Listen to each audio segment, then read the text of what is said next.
Assalamualaikum semuanya, balik lagi sama aku Lia Soraya. Hai.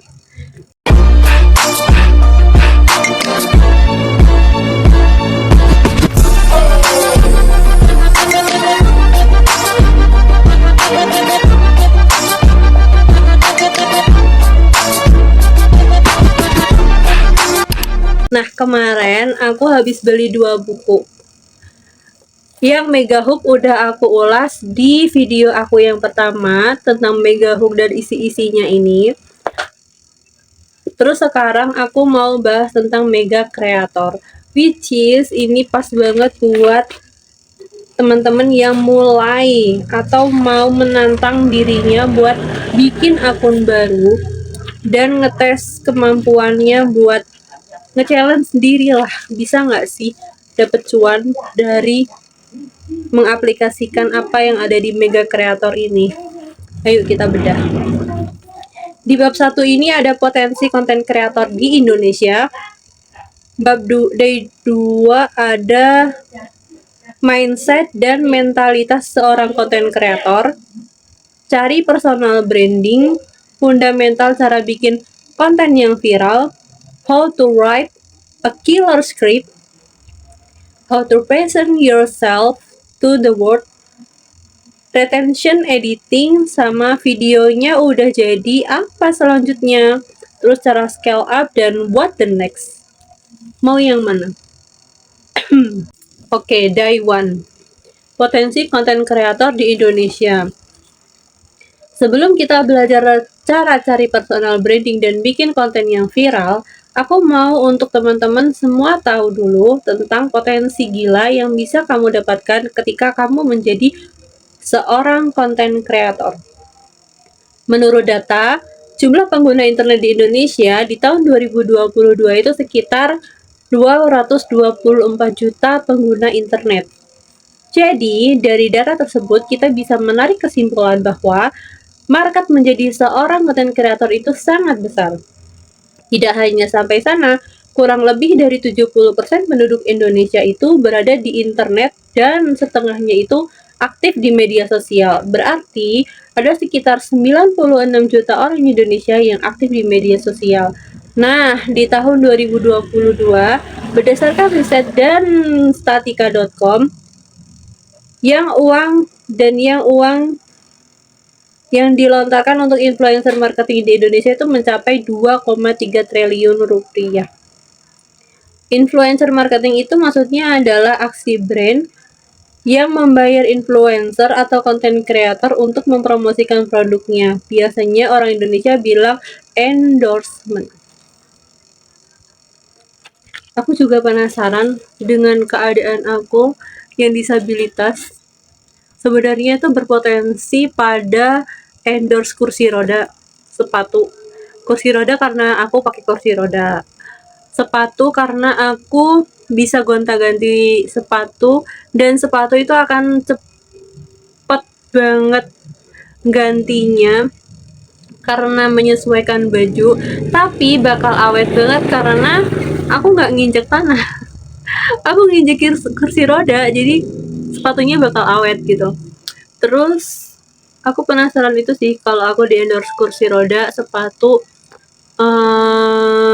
fashion, apa yang aku pakai, pakaian, jilbab.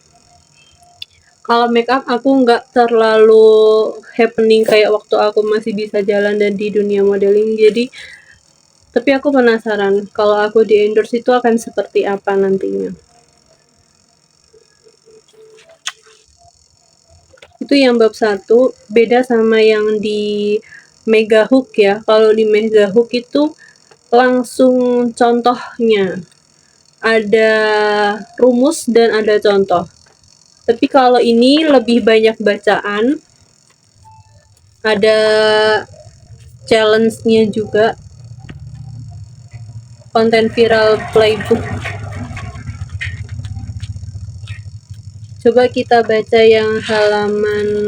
Terus aku juga penasaran apa yang terjadi ketika seorang Lia Soraya mendapatkan silver play button, golden play button gitu. Dukung aku ya teman-teman, please subscribe, like, dan komen video ini ya, terus share jika bermanfaat, terutama buat teman-teman yang lagi cari buku Mega Creator. How to write script killer, how to write a killer script.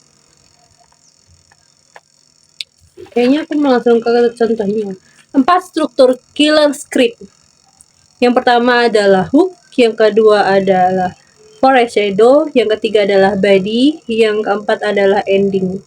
Komponennya kalau hook kamu tinggal ke mega hook aja, yang buku ini kan itu singkatnya.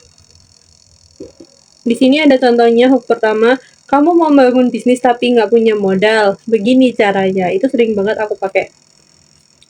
Begini cara aku hasilkan 1 miliar dari 0 rupiah.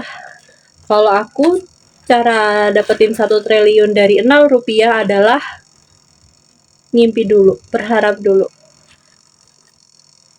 Gitu deh kurang lebihnya. Terus yang ke ini masih tentang hooknya, udah beberapa halaman ya, pembahasannya detail. Terus yang kedua, foreshadow itu adalah situasional. Foreshadow adalah sebuah kalimat yang memberikan ekspektasi atau rasa penasaran terhadap ending dari video tersebut. Nah, mungkin foreshadow ini tuh maksudnya buat gimana sih caranya orang-orang itu nonton video kita sampai akhir gitu. Kenapa? Karena kalau kita ditonton cuman di 3 detik pertama aja, itu engagementnya nggak akan meningkat dan udah pasti bakal ke skip gitu loh guys. Mereka nggak follow kita, mereka nggak lihat video kita sampai akhir, bahkan mereka nggak like, komen, apalagi nge-share video kita. Karena di awal aja tuh udah nggak menarik gitu loh, makanya di sini dibedah. Gimana sih caranya orang melihat video kita sampai akhir gitu. Terus yang ketiga ada body. Komponen ketiga ini body. Ya, semua daging-dagingnya kita harus keluarin di sini. Isi body kamu wajib singkat, padat, dan jelas. Singkat bukan berarti durasinya pendek. Singkat itu artinya kamu nggak boleh bertele-tele, to the point aja, walaupun konten kamu sampai 2-3 menit durasinya, tapi tetap singkat dan nggak bertele-tele juga nggak apa-apa. Selanjutnya, ending. Ending adalah penutup dari sebuah video. Ada 3 jenis ending, yaitu loop, call to action, result. Udah ada script dan contohnya, ada barcode-nya juga. Pokoknya ini bagus banget. Kalian kalau mau jadi konten kreator dan bercuan, memanfaatkan teknologi di dunia internet nih. 2 buku ini bagus banget. Beli ya. Thank you for watching. Bye bye. Assalamualaikum.